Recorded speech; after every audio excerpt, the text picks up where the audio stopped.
बांग्लादेश में हिंदुओं को जिंदा जलाया जा रहा है।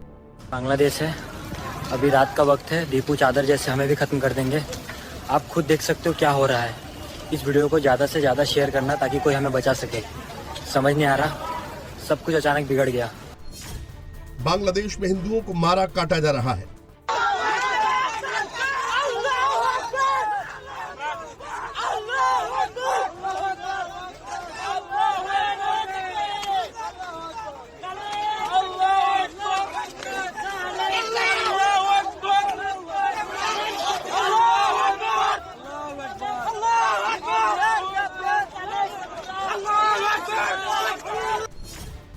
बांग्लादेश में जिहादी जमात हिंदुओं की जान ले रही है। এই দেখো আমার মাকে মারতেছে, আমার মাকে মারতেছে।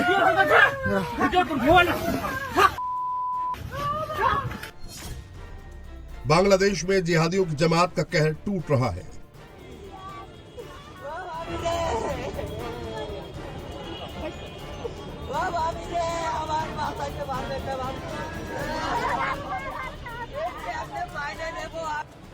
बांग्लादेश में हिंदुओं पर लगातार हमले हो रहे हैं। शायद ही कोई ऐसा दिन हो जिस दिन हिंदुओं पर अटैक नहीं किया जाता है। ये 6 तस्वीरें उसकी गवाह हैं। कभी दीपू को जिंदा जला दिया जाता है तो कभी शील फैमिली का घर फूंक दिया जाता है। कभी हाथ में कलावा बांधने पर हिंदू लड़के की पिटाई की जाती है तो कभी हिजाब नहीं पहनने पर हिंदू महिलाओं को सरे राह बेइज्जत किया जाता है।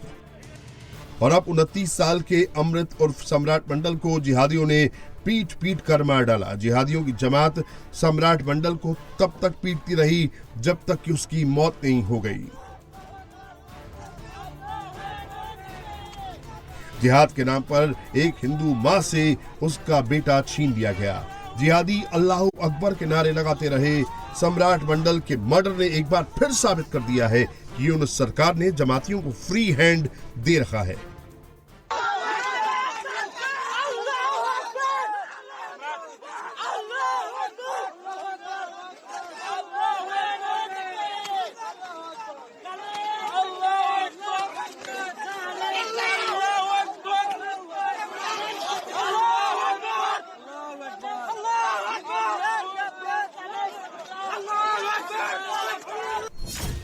ये पूरी वारदात राजबाड़ी जिले के हुसैन डांगा गांव की है। वहां जमातियों की भीड़ ने अमृत मंडल और सम्राट को पीट पीट कर मार डाला। पुलिस का कहना है कि अमृत मंडल सम्राट वाहिनी का सरगना था और उस पर जबरन वसूली के आरोप थे। अमृत मंडल पर ये आरोप ठीक उसी तरह के थे जैसे 18 दिसंबर को दीपू दास पर लगाए गए थे। दीपू दास की हत्या जमातियों ने ये कहकर कर दी थी कि उसने अल्लाह और ईश्वर को एक कहा था। अब सम्राट मंडल की हत्या के पीछे जबरन वसूली वाला नैरेटिव सेट किया जा रहा है ताकि हत्यारों को बचाया जा सके। बांग्लादेश में हिंदू कितने अनसेफ हैं इसकी वानगी इस तस्वीर में दिख रही है। घरों में आग लगी है, घर के बगल में बांग्लादेश का झंडा है और एक हिंदू लड़का जान बचाने की गुहार लगा रहा है। वो बार बार यही कह रहा है कि जैसे दीपू दास की हत्या हुई है कहीं वैसे ही उसकी भी हत्या ना हो जाए। बांग्लादेश है, अभी रात का वक्त है, दीपू चादर जैसे हमें भी खत्म कर देंगे। आप खुद देख सकते हो क्या हो रहा है। इस वीडियो को ज़्यादा से ज़्यादा शेयर करना ताकि कोई हमें बचा सके। समझ नहीं आ रहा, सब कुछ अचानक बिगड़ गया। बांग्लादेश में जैसे ही चुनाव की तारीखों की घोषणा हुई उसके बाद बांग्लादेश हिंसा की आग में जल उठा। हादी की मौत के बाद हुई हिंसा में जिहादियों ने 18 दिसंबर को हिंदू युवक दीपू चंद्र दास को पेड़ से लटकाकर जिंदा जला दिया। दीपू का परिवार इंसाफ की मांग कर रहा है। बीजेपी नेता शुभेंदु अधिकारी ने दीपू दास के पिता से फोन पर बात की तो उनका दर्द एक बार फिर छलक उठा। नमस्कार, বলছি সবাই গোটা বিশ্বের হিন্দুরা এবং আমরা যারা সবাই এই ঘটনায় অত্যন্ত দুঃখিত। আপনাদের পরিবারের পাশে আমরা সবাই আছি। আপনাদের যদি কোনো রকম সহযোগিতা লাগে যে ভাইটা গেছে তার মাধ্যমে আমাকে জানাবেন এবং একজন হিন্দু হিসেবে আরেকজন হিন্দুর পাশে দাঁড়ানোটা আমাদের কর্তব্য। সকলেই বিচলিত আমরা, আপনি শক্ত থাকবেন এবং গোটা পৃথিবীর হিন্দু সবাই আমরা আপনার পাশে আছি। बांग्लादेश में हिंदुओं की हत्याओं का डेटा देखकर आप चौंक जाएंगे। दिसंबर महीने में 12 हिंदुओं की हत्या हो चुकी है, जिसमें दिलीप बर्मन, पांथरोश कोरमोकर, उत्पल सरकार, जोगेश चंद्र रॉय, सुवर्ण रॉय, शांतोदास, रिपन कुमार सरकार, प्रताप, स्वाधीन, पोलाश चंद्र, दीपूदास और अब उसमें अमृत उर्फ सम्राट मंडल का नाम जुड़ गया है। बांग्लादेश में हिंदुओं पर हो रहे अत्याचार के खिलाफ ढाका में अल्पसंख्यक समाज के लोगों ने विरोध मार्च निकाला। दीपूदास के हत्यारों को फांसी देने की मांग की। दीपूदास की हत्या पर यूनुस सरकार बुरी तरह से घिर गई है। जब यूनुस पर इंटरनेशनल प्रेशर पड़ा तो कार्रवाई के नाम पर लीपापोती की गई। दीपूदास को जिंदा जलाने के केस में कुछ जिहादियों को गिरफ्तार करने की कोशिश की गई, जिसमें से एक नाम अताउर रहमान विक्रमपुरी का भी है, लेकिन गिरफ्तारी से पहले ही अताउर रहमान विक्रमपुरी ने यूनुस सरकार और जमात की पोल खोल दी। गिरफ्तारी से पहले वीडियो जारी कर अताउर रहमान विक्रमपुरी ने कहा कि इन सारी गतिविधियों के पीछे एनसीपी और जमात है। जमात के लोग ही हिंदुओं पर हमले कर रहे हैं। जमात और एनसीपी के लोग ही मंदिरों पर हमले कर रहे हैं। ये लोग हमें आतंकवादी साबित करने के लिए खुद ये साजिश रच रहे हैं। मैं अताउर रहमान विक्रमपुरी बोल रहा हूँ। शायद मेरी आखिरी लाइव हो, क्योंकि मुझे खबर मिली है कि पुलिस मुझे गिरफ्तार करने वाली है। अल्लाह जानता है क्या होगा। ये सारी आतंकवादी गतिविधियां, ये सारे हमले, ये सब नेशनल सिटीजन पार्टी और जमाते इस्लामी के लोग करवा रहे हैं। ये हमारे जैसे लोगों को बदनाम करने के लिए ये सब कर रहे हैं। ये हिंदुओं पर हमले, मंदिरों पर हमले, ये सब इनकी साजिश है ताकि हमें आतंकवादी कहा जाए और दबाया जाए। ये लोग अमेरिका के इशारे पर काम कर रहे हैं। ये लोकतंत्र के नाम पर इस्लाम को कमज़ोर करना चाहते हैं, लेकिन हम चुप नहीं बैठेंगे। अल्लाह हमारी मदद करेगा। मैंने कभी हिंसा का समर्थन नहीं किया, लेकिन सच्चाई बोलता हूँ। अगर मुझे गिरफ्तार कर लिया जाता है तो याद रखना, ये सब एनसीपी और जमात की करतूत है। ये लोग असली आतंकवादी हैं। ये लोग सोचते हैं कि मुझे जेल में डालकर चुप करा देंगे, लेकिन अल्लाह की आवाज़ कोई नहीं रोक सकता। भाइयों, एकता बनाए रखो। इन साजिशों से सावधान रहो। एनसीपी और जमात के पीछे जो ताकतें हैं वो इस देश को बर्बाद करना चाहती हैं। दुआ करें कि अल्लाह मुझे और सभी तौहीदी लोगों को हिफाजत दे। তারাও যেমন ইঙ্গিতপূর্ণ শব্দ দিয়ে পোস্ট দিছে, আমরাও এরকম ইঙ্গিতপূর্ণ শব্দ দিয়ে পোস্ট দিছি। ये वही अताउर रहमान विक्रमपुरी है जो हादी की मौत के बाद भीड़ को उकसा रहा था, भारत के खिलाफ लोगों को भड़का रहा था। बांग्लादेश के लोग भी अब कहने लगे हैं कि यूनुस सरकार ने पहले आतंकियों को जेल से बाहर निकलवाया, फिर उसका इस्तेमाल किया और अब बांग्लादेश में हिंसा की आग लगाई। First place, the interim government released from jail dozens of Islamist terrorists who were convicted of murder and terror acts. So all these radicals are used to organize mobs who are attacking not only Leaguers but also any sane person opposing Yunus government.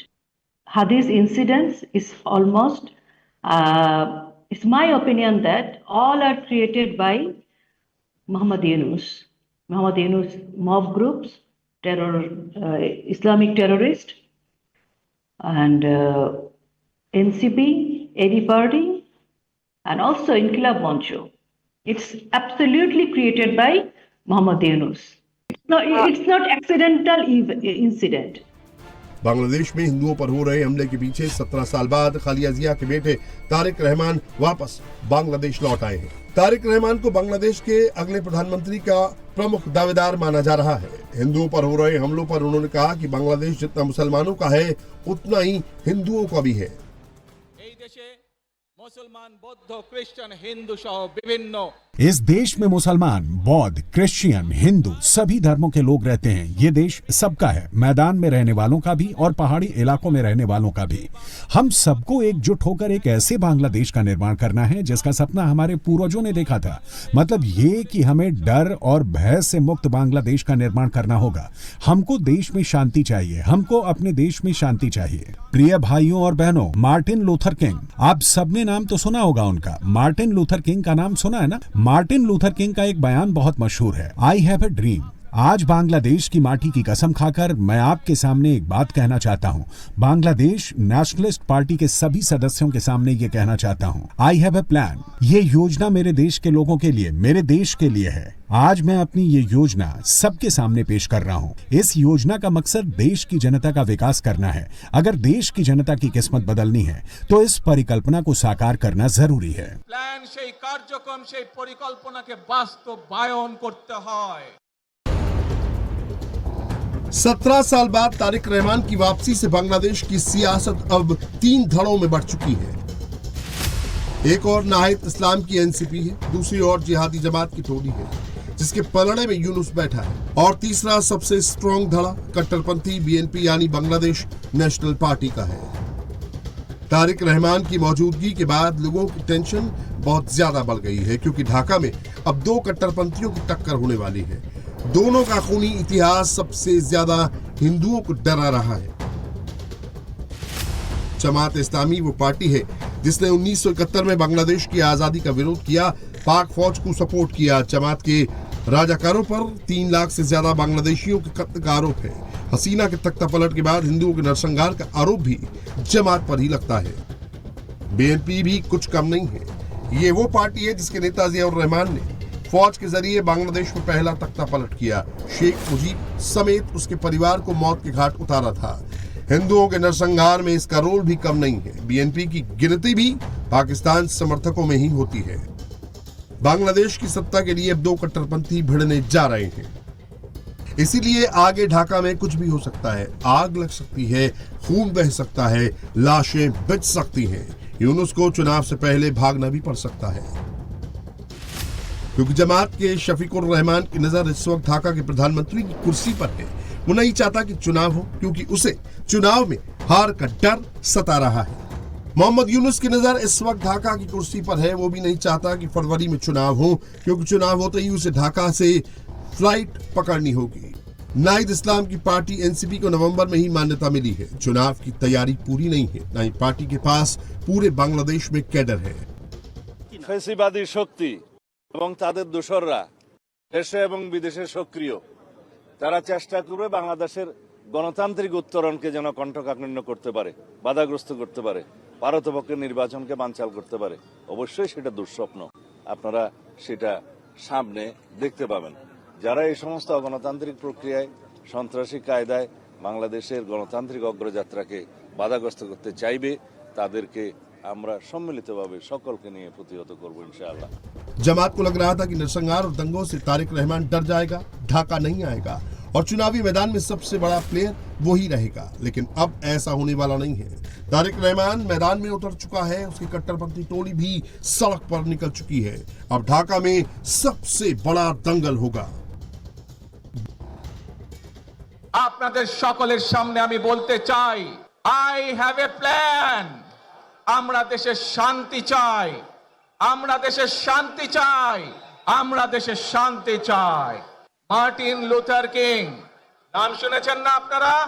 Martin Luther king, তার একটি বিখ্যাত dialogue আছে, I have a dream. আজ এই বাংলাদেশের মাটিতে দাঁড়িয়ে আপনাদের সকলের সামনে আমি বলতে চাই, বাংলাদেশ জাতীয়তাবাদী দলের একজন সদস্য হিসাবে আপনাদের সামনে আমি বলতে চাই, I have a plan for the people of my country, for my country. Bangladesh इस वक्त बारूद के ढेर पर बैठा है। एक और जिहादी जमात है तो दूसरी ओर कट्टरपंथी बीएनपी। टेंशन बहुत ज्यादा बढ़ चुकी है। लोगों को अभी भी लग रहा है कि बांग्लादेश का यह चुनाव इतिहास का सबसे खूनी चुनाव हो सकता है। जमात को पता है तारिक रहमान जब तक मैदान में है, प्रधानमंत्री की कुर्सी तक पहुंचना उसके लिए मुश्किल है।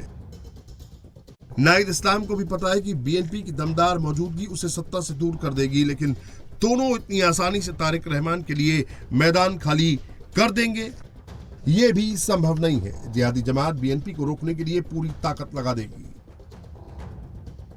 আশাকে নিয়ে যে আকাঙ্ক্ষা প্রতিষ্ঠিত হয়েছে, আমরা মনে করি জনগণের সেই আকাঙ্ক্ষা শতভাগ প্রতিষ্ঠিত হবে তার নেতৃত্বে।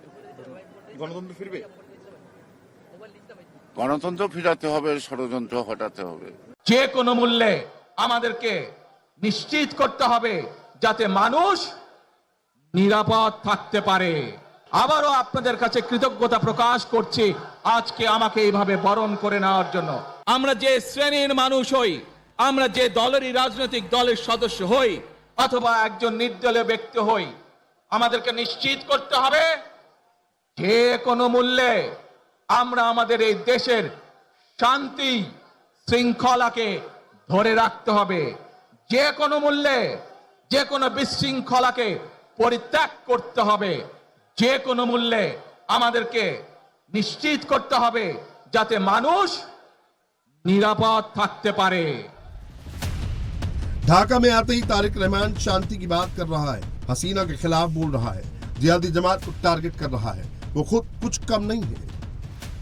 हसीना की सत्ता जाते ही कट्टरपंथियों के प्रेशर में यूनुस ने तारिक रहमान के सारे मुकदमे हटा दिए हैं। उम्र कैद की सजा भी रद्द की जा चुकी है। পরবর্তীতে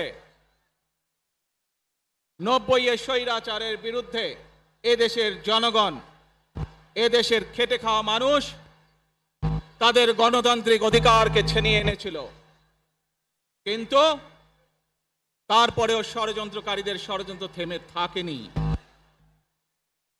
আমরা তারপর দেখেছি 2024 সালে 71 সালে এই দেশের মানুষ যেমন স্বাধীনতা অর্জন করেছিল, 2024 সালে এদেশের ছাত্র জনতা সহ সর্বস্তরের মানুষ, কৃষক, শ্রমিক, গৃহবধূ, নারী, পুরুষ, মাদ্রাসা ছাত্র সহ দল মত নির্বিশেষে, শ্রেণী পেশা নির্বিশেষে সকল মানুষ সেদিন 2024 সালের 5ই আগস্ট এই দেশের স্বাধীনতা এবং সার্বভৌমত্বকে রক্ষা করেছিল। तारिक रहमान प्रधानमंत्री की कुर्सी के सबसे बड़े दावेदार नजर आ रहे हैं, इसलिए जमात और यूनुस की नजर में सबसे ज्यादा खटक रहे हैं। जिहादियों को लग रहा है कि हसीना के जाने के बाद बनी खाली जगह पर तारिक अपना कब्जा जमा लेगा और इसीलिए जमात कभी भी ढाका में दंगा पार्ट 2 लॉन्च कर सकती है। चुनाव रोकने के लिए कभी भी खूनी खेला शुरू हो सकता है।